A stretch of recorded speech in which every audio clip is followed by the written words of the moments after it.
इस स्ट्रक्चर के नीचे हैं, ये ज़रा मैं आपको विजिट करवा दूँ कि हमने किस तरह कितनी एफिशिएंसी के साथ ये वर्क कंप्लीट हुआ है। ये ज़रा दिखाइएगा प्लीज़, ये ज़रा देख लें कि आपकी वायरिंग कितनी मैटर करती है। अगर ये वायर्स नीचे लटकी हुई हों, क्योंकि ये प्रोजेक्ट चलना है आपके सालों साल, तो याद रखिएगा ये अगर वायर्स नीचे भी लटकी हुई होंगी तो उसकी लाइफ एफिशिएंसी पर भी इम्पैक्ट आता है ड्यू टू क्लाउडी वेदर और बच्चों के छेड़ने की वजह से, किसी भी डिस्टर्बेंस की वजह से। सो मेक श्योर दैट कि आप लोगों ने एक चीज़ पर फोकस करना है कि इन वायर्स की कनेक्टिविटी एक तो चेक करनी है सेल्फ बेसिस पर। दूसरी बात है इनकी कनेक्टिविटी विद जो स्ट्रक्चर होता है उसके साथ कनेक्टेड हो, उसके साथ बॉइंग की भी हो, ताकि प्रॉब्लमेटिकली कोई भी प्रॉब्लम हो, कोई भी किस्म की शॉर्टेज ना हो सके फ्यूचर में।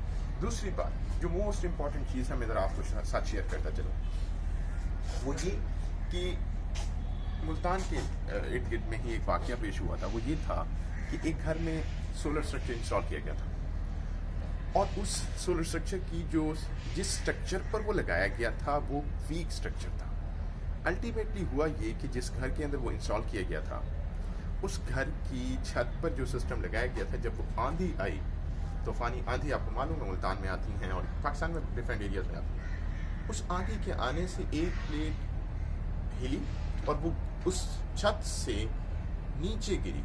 अनफॉर्चुनेटली उस घर में नीचे एक औरत काम कर रही थी या उस घर की मालका थी या जो भी थी, वो प्लेट उनके जिस्म पर लगी और वो उधर ही शहीद हो गई। सो जस्ट कंपेयर इट, एक तो उस सिस्टम का नुकसान, दूसरा कैजुअलिटी।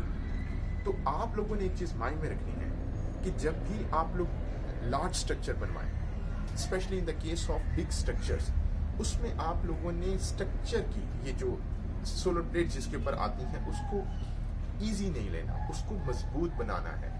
और उसके लिए हम ज़रा आपको दिखाते चलें कि जो हमने अभी गैल्वनाइज्ड स्ट्रक्चर ये बनाया है, हमने उसके अंदर आप ज़रा देखें कि गार्डर का इस्तेमाल किया है। और ये गार्डर भी वन ऑफ द बेस्ट जो साइज वाइज होता है, इसकी कैलकुलेशन के हिसाब से हमने कैलकुलेट करके किया है और इसकी लेंथ कैलकुलेट की गई है कि कितनी लेंथ का हमें स्ट्रक्चर रिक्वायर्ड था वो किया गया है। प्लस हमने जो चैनल्स इस्तेमाल किए हैं, ये ज़रा चैनल भी दिखाइएगा, ये जो चैनल का साइज़ है ये भी वेल कैलकुलेटेड है अकॉर्डिंग टू द रिक्वायरमेंट्स। जो हमारी प्लेट्स आनी थी इसके ऊपर मोर देन 30 प्लेट्स आ चुकी हैं और मज़ीद भी अभी आएंगी, ठीक है। तो उस हिसाब से हमने अपने स्ट्रक्चर को डिफाइन किया। फिर तीसरी चीज़, इन